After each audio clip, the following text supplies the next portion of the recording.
everyone, welcome back to Education Experts. I am Bharti Sharma, your spoken English educator.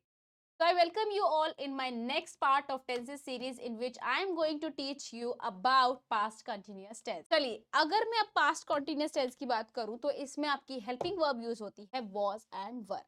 ये मैंने आपको सिखाया था प्राइमरी वर्ब्स के टाइम पर भी, जब मैंने टू बी के बारे में बताया था. टू बी में आता था आपका is am are was were, right. तो प्रेजेंट कॉन्टिन्यूस के टाइम पे मैंने बोला था कि अभी हम यूज कर रहे हैं इज एम आर का, वॉज वर का हम बाद में बताएंगे. तो अब ये this is the correct time. Was were हम करते हैं यूज पास्ट कंटिन्यूस के टाइम पर, करेक्ट. इसके साथ आती है आपकी फर्स्ट फॉर्म विद वर्ब. अब आपको तो पता ही है, जहां कॉन्टिन्यूस वहां पे आईएनजी तो होना ही होना है. क्लियर. चलिए, अब इसकी आइडेंटिफिकेशन की अगर मैं बात करूं तो जब भी किसी सेंटेंस में आता है लास्ट में रहा था, रही थी, कर रहे थे, तो आप यूज करेंगे पास्ट कंटिन्यूअस टेंस का. चलिए, आपको समझ लेते हैं इसके यूजेस को. अगर मैं इसके यूजेस की बात करूं तो सबसे पहला इसका यूज आता है रिपीटेड एक्शन के टाइम पे. Repeated action in the past, right. ऐसे एक्शन जो रिपीटेडली हो रहे थे पास्ट में. He was complaining in the class. He was complaining in the class. वो क्लास में कंप्लेन कर रहा था. Something was happening at then given time in the past, right. कुछ ऐसा जो एक टाइम पर, एक पर्टिकुलर जो टाइम दिया गया था उस टाइम पर हुआ हो. I was reading a book at 5 o'clock. मैंने बता रही हूँ एग्जैक्ट टाइम के बारे में बता दिया, राइट. तो I was reading a book at 5 o'clock. Next one is two action in the same time in the past, right. दो एक्शन जब एक साथ सेम टाइम पर चल रहे होते हैं तब भी हम यूज कर सकते हैं. My brother was playing meanwhile I was studying. To express interrupted action in the past. जब हम एक्सप्रेस करते हैं कुछ ऐसा, कुछ काम कर रहे हैं और वो इंटरप्ट हुआ है किसी ना किसी चीज की वजह से, तो हम यूज करते हैं, राइट. जैसे Meera was having water balls when I saw her. Meera जो थी वो गोलगप्पे खा रही थी जब मैंने उसको देखा. आपकी फेवरेट डिश कौन सी है, जरूर बताइएगा मुझे. चलिए आगे बढ़ते हैं और अब समझते हैं हम इसके स्ट्रक्चर्स की. अफर्मेटिव के स्ट्रक्चर की अगर मैं बात करूं तो इसके अफर्मेटिव के स्ट्रक्चर में आता है आपका subject, was were, first form of the main verb ing and object. These are the main things that you need to keep in your mind, that we use was and were whenever we are talking about past continuous tense, right. So we use was with singulars like I, he, she, name, right. And we use were with we, you and plurals. Clear. Next one is examples. जैसे मैंने example दिया, वे football खेल रहे थे. वे यानी एक तो person नहीं हुआ ना, वे मतलब बहुत सारे हो गए. हमने वे के बारे में बहुत सारे बोल दिया. तो मैंने ये भी नहीं बोला हम, मैंने बोला वे, यानी कि मैं किसी कुछ लोगों की तरफ इशारा करके बोल रही हूँ कि वो लोग फुटबॉल खेल रहे थे. तो वो लोग कौन हुए, दे. कौन हुए, दे. तो दे के साथ, प्लूरल के साथ कौन सी हेल्पिंग वर्ब आती है, जल्दी से देखिए और बताइए मुझे. देखा कौन सी आ रही है, वर. Very good. तो दे वर क्या क्या कर रहे थे, खेल रहे थे, यानी कि प्ले. कौन सी मेन वर्ब होगी, प्ले. तो they were playing plus object that is football. तो they were playing football. Simple. Clear. Next one is तुम मेरे नौकर को बुला रहे थे. तुम मतलब यू मतलब प्लूरल. प्लूरल के साथ क्या आता है, were. You were calling my servant. You were calling my servant.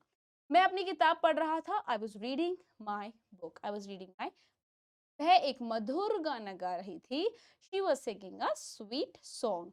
क्योंकि यहाँ शी क्या है, आपका सिंगुलर है, इसीलिए हमने यहाँ पे क्या लगाया है, वॉज को. Otherwise rest of the things in the sentences clear. I hope यहाँ तक समझ में आ गया है. चलिए आगे चलते हैं, समझते हैं नेगेटिव को. नेगेटिव की अगर मैं बात करूं तो नेगेटिव में हमारा आता है subject plus was were plus not plus first form the main verb ing and object. बाकी was were अभी आपको समझ में आ चुका है. चलिए, वे फुटबॉल नहीं खेल रहे थे. Come on, I am going to hide the answer for you all. Now you have to answer me. What's the answer, come on tell me. वे फुटबॉल नहीं खेल रहे थे, they were not playing football. Simple था. Next one is तुम मेरे नौकर को नहीं बुला रहे थे. You were not calling my servant. You were not calling my servant. मैं अपनी किताब नहीं पढ़ रहा था. I was, very good. I was not reading my book.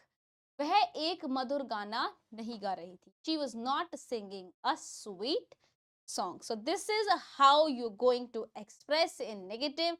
So whenever we are talking about negative, we have to use what? We have to use not with that. Clear? चलिए आगे बढ़ते हैं. चलिए अब समझते हैं हम इंट्रोगेटिव को. इंट्रोगेटिव में सेम टू सेम स्ट्रक्चर रहता है, सिर्फ और सिर्फ आपकी हेल्पिंग वर्ब आ जाती है सब्जेक्ट से पहले. was, were, subject, first form of the main verb, ing and object. Clear? चलिए, क्या वे फुटबॉल खेल रहे थे? वर दे प्लेइंग द फुटबॉल? क्या तुम मेरे नौकर को बुला रहे थे? Were you calling my servant? Simple से हमने क्या किया, वर को उठा के यू के आगे रख दिया, बाकी पूरा का पूरा सेंटेंस सेम टू सेम। क्या मैं अपनी किताब पढ़ रहा था? Was I reading my book? क्या वह एक मधुर गाना गा रही थी? Was she singing a song? चलिए अब बात करते हैं इंट्रोगेटिव। नेगेटिव में कुछ भी नहीं है, सेम टू सेम पूरा स्ट्रक्चर एज एन इंट्रोगेटिव के जैसा ही है पूरा स्ट्रक्चर, सिर्फ सब्जेक्ट के बाद हम नॉट को ऐड कर देंगे। चलिए एग्जाम्पल देख लेते हैं फटाफट से। मैं सिर्फ एग्जाम्पल फटाफट रीड करूंगी क्योंकि आपको पूरा समझ में अब तक आ गया है, right? Were they not playing football? Were you not calling my servant? was I not reading a was I not reading my book? Was she not singing a song? पहले तो ना एक्सप्रेशन जरूर सीख लीजिए। ये आप स्ट्रक्चर सीख लेते हैं लेकिन एक्सप्रेशंस नहीं सीखते हैं कि इसको एग्जैक्टली जब लाइफ में बोलना होता है ना रियल लाइफ में, तो वो समझ में नहीं आता है काफी सारे बच्चों को। तो आपने सीख लिया, एक्सप्रेशन सीख लिया, उसे कैसे सेंटेंस बनाना है वो भी सीख लिया, कैसे सेंटेंस पे फॉर्म करना है, वो सारी चीजें ठीक है। But when it comes to speaking part, आप बोलना ही नहीं जानते। तो सवाल सवाल की तरह नहीं, सवाल को आप नॉर्मल अफर्मेटिव सेंटेंस की तरह बोल देते हो, विच इज रॉन्ग। तो सवाल अगर नेगेटिव में हो चाहे वो नॉर्मल सेंटेंस में हो, दोनों में आपको ध्यान में रखना है और उसी तरह से आपको बोलना है। अब आपको मैं यही सेंटेंस पढ़ के दिखाती हूँ नॉर्मल में, जैसा कि आप ज्यादातर बच्चे पढ़ते हैं। कैसे पढ़ते हैं? Were you not calling my servant? This is how you read and I have actually experience this a lot, right? But this is not the correct way, this is the correct way. Were you not calling my servant? क्या ये आपको सवाल की तरह नहीं सुनाई दे रहा है? सवाल की तरह सुनाई दे रहा है ना? Were you not calling my servant? Was she not singing a song? This is how you should express yourself while speaking. Whether it is an exclamatory form, whether it's an interrogative, whether it's affirmative, whatever the sentence is, try to express that, right? Try to express the emotion. अब आप हिंदी में गुस्सा करते हो तो आप normal तो नहीं बोलते हो ना, मैं तुझे बता दूंगा, ऐसे तो नहीं बोलते, मैं तुझे बता दूंगा, मतलब थोड़ा एक्सप्रेशन देकर बात करते हो। तो इंग्लिश में भी आपको एक्सप्रेशंस पर बहुत काम करना होता है। इसी के साथ मैं मिलती हूँ आपको अगली वीडियो में। Thank you so much for watching this video till the end and I am going to meet you in my next video. For this, till then, stay connected and be happy.